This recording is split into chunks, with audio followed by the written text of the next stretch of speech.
मनमोहन सिंह अपने जीवन काल में ही सादगी सरलता के प्रतिमूर्ति बन गए थे।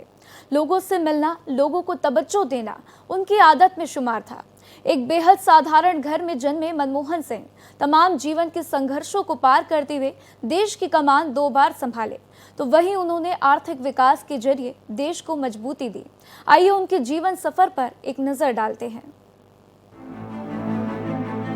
आर्थिक उदारीकरण के जनक का निधन, चला गया सादगी का असरदार सरदार। आर्थिक सुधारों के डॉक्टर का स्वर्गारोहण, देश के मन को मोहने वाले थे मनमोहन।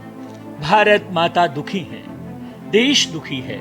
मां भारती के वरद पुत्र डॉक्टर मनमोहन सिंह अब हमारे बीच नहीं है। जीवन के संघर्षों की रफ्तीली डगर पर चलते हुए कुंदन हो गए थे मनमोहन सिंह, और अपनी उस कुंदन की चमक से न सिर्फ देश में अपनी आभा बिखेरी बल्कि दुनिया को भी आलोकित किया।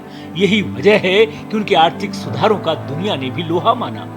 एक गैर राजनीतिक शख्सियत कैसे अपनी स्वीकार्यता सियासत में भी बना लेता है, इसके सबसे सटीक उदाहरण थे मनमोहन सिंह। अर्थशास्त्री से प्रधानमंत्री तक का सफर उनका आसान नहीं रहा, लेकिन अपने मौन को ही मुखर बना लिया था मनमोहन सिंह ने। उनके मौन ने उनके दोस्तों की संख्या बढ़ा दी, और दुश्मन भी उनके उदार हृदय की सादगी की अकथ कहानी कहते नहीं थकते थे। अगर उनको विश्व यार कह लें तो किसी को इसमें परेशानी नहीं होगी, सभी का खुद ब खुद समर्थन रहेगा। शिक्षक से शुरुआत करके फिर अर्थशास्त्री और फिर देश की सबसे बड़ी कुर्सी पर विराजमान हुए, वो भी एक बार नहीं 2-2 बार। चलिए उनके जीवन सफर पर एक नजर डालते हैं। साल दर साल कैसे वो आगे बढ़ते गए, कैसे दुनिया के लिए भारत के बाजार को लुभाने वाला बना दिया। एलपीजी के जरिए जिन्होंने एक अलग जगाई, उसकी तो दुनिया ही दीवानी हो गई। एलपीजी मतलब किसी रसोई ईंधन की बात नहीं कर रहा। एल मतलब लिबरलाइजेशन, पी प्राइवेटाइजेशन और जी ग्लोबलाइजेशन। इसी सूत्र को उन्होंने साधा और भारत को बना दिया सशक्त।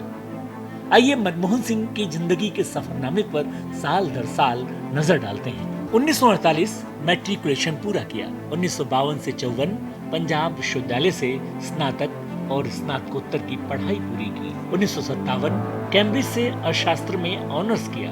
1957 पंजाब विश्वविद्यालय में शिक्षक के रूप में शामिल हुए। 1962 ऑक्सफोर्ड विश्वविद्यालय से अर्थशास्त्र में डीफिल किया। 1963 अर्थशास्त्र में प्रोफेसर के रूप में पंजाब विश्वविद्यालय में वापसी। 1966 से 69 तक व्यापार और विकास पर संयुक्त राष्ट्र सम्मेलन में शामिल हुए। 1969 से 71 दिल्ली स्कूल ऑफ इकोनॉमिक्स में प्रोफेसर बने। 1971 वाणिज्य मंत्रालय में आर्थिक सलाहकार बने। 1972 से 76 वित्त मंत्रालय के मुख्य आर्थिक सलाहकार बने। 1976 वित्त मंत्रालय में सचिव बने। 1976 जेएनयू में मानद प्रोफेसर बने। 1982 से 1985 तक आरबीआई के गवर्नर रहे। 1985 से 1987 तक योजना आयोग के उपाध्यक्ष रहे। 1987 में पद्म विभूषण से सम्मानित किया गया। 1990 से 91 तक भारत के प्रधानमंत्री के आर्थिक सलाहकार रहे। 1991 में यूजीसी के अध्यक्ष बने।